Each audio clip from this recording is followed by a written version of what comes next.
मोदी जी एक बार फिर विदेश दौरे पे गए। एक बार फिर किसी नई एनआरआई भक्त की वीडियो आ गई। आज इनके बारे में बात करेंगे।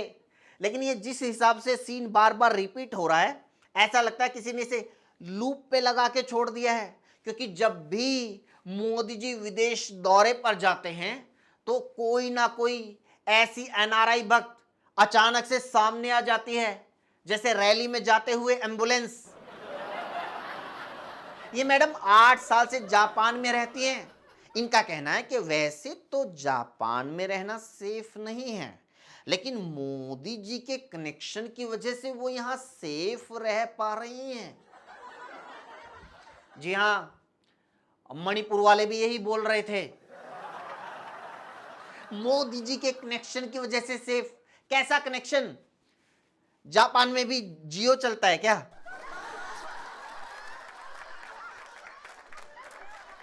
यार, एक मोदी की छवि चमकाने के चक्कर में हमारे देश के लोगों की छवि को मिट्टी में मिलाया जा रहा है। इन भोली भाली एनआरआई महिलाओं से क्या क्या बुलवाया जा रहा है।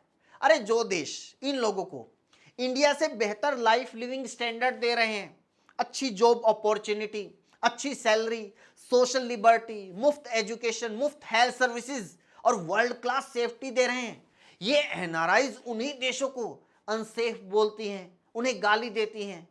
इन हरकतों को देख के लगता है कि मोदी जी तो झोला उठाएंगे जब उठाएंगे, लेकिन उससे पहले दूसरे देशों से इन एनआरआईज का झोला जरूर उठवाएंगे। फिर बिहार में आके करना सेफ फील, जहां मोदी जी खुद घुसपैठियों का डर दिखा के लोगों को अनसेफ फील करवा रहे हैं।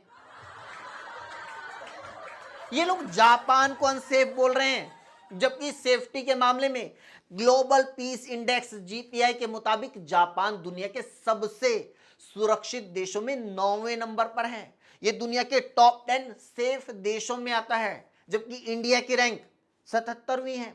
हमारे यहाँ सेफ्टी के मामले में हालत इतनी खराब है, मोदी जी के राज में सेफ्टी की हालत इतनी खराब है कि खुद सरकार का ऑफिशियल नारा है, हिंदू खतरे में है।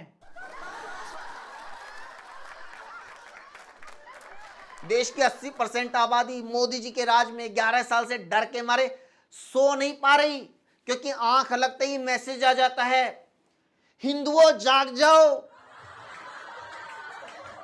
मुझे सच में ही भाई ऐसे एनआरआईज के दिमाग में घुस के देखना है कि वहां चल क्या रहा है। मतलब ये कौन लोग हैं जिन्हें यूके, यूएस और जापान में बसने के बाद मोदी का विकास अच्छा लगता है? ये कौन लोग हैं जिन्हें हाई पर कैपिटा इनकम की बजाय मुफ्त राशन की स्कीम में विकास नजर आता है?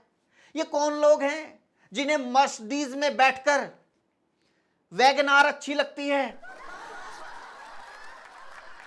ये कौन लोग हैं भाई जिन्हें इतना जबरदस्त इंफ्रास्ट्रक्चर, इतनी transparent government, corruption free society, इतनी साफ सफाई देखने के बाद पान की पीक अच्छी लगती है?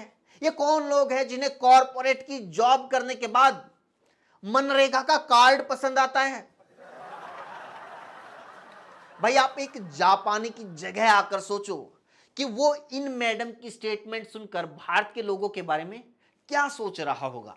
एग्जाम्पल के तौर पर हमारे देश में नेपाल के लाखों लोग रहते हैं, अपनी आजीविका चलाते हैं, क्योंकि भारत उन्हें नेपाल से ज्यादा अच्छी लाइफ देता है।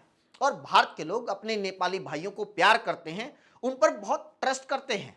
लेकिन अगर सोचिए, अगर कल को कोई नेपाली शख्स कहे कि वैसे तो हम भारत में सेफ नहीं है, लेकिन हमारे पीएम केपी शर्मा की वजह से यहां सेफ रह पा रहे हैं, ये सुनकर एक भारतीय को कैसा लगेगा? ठीक ऐसा ही इन मैडम की बातें सुनकर जापान के लोगों को लगेगा।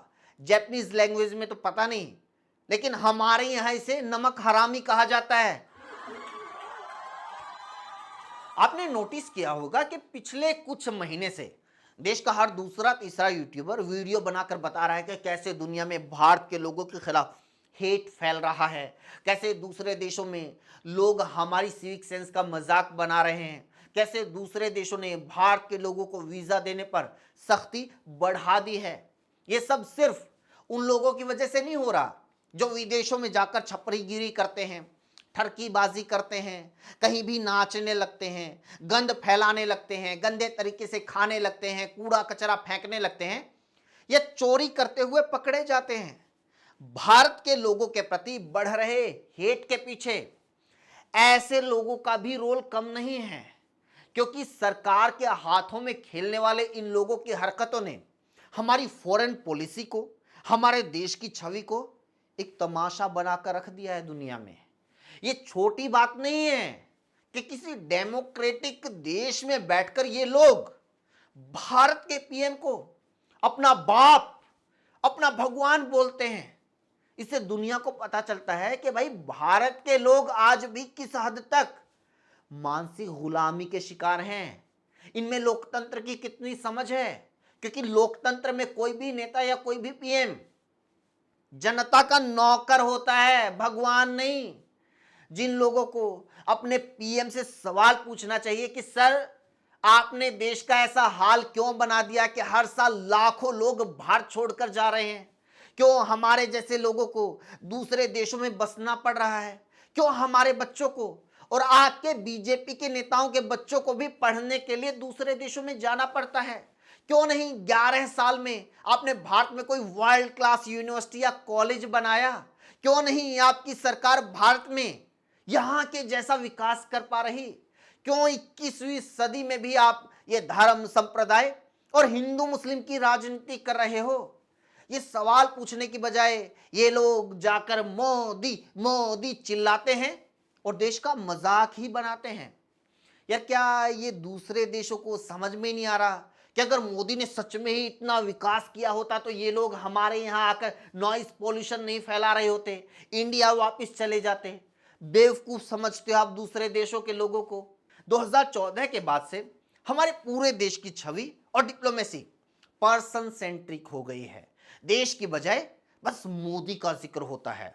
जहां भी मोदी जी जाते हैं वहां हमारी गोदी मीडिया वाले और एनआरआईज बोलने लग जाते हैं, अरे मोदी की चाल देखो, मोदी के बाल देखो, मोदी का स्वागत देखो, मोदी का स्पीच देखो, मोदी का जलवा देखो, अब मोदी धरती को हिला देंगे, एक घूंट में समंदर को सुखा देंगे, चांद मेलोनी को गिफ्ट कर देंगे, फूंक मार के सूरज बुझा देंगे। लोगों को लगातार यही बताया जा रहा है कि दुनिया में मोदी का दबदबा है, मोदी विश्व गुरु हैं, मोदी तो दबंग लीडर हैं। दूसरे देशों के नेता तो मोदी के सामने पानी भरते हैं, वो तो मोदी से हाथ मिलाने को तरसते हैं।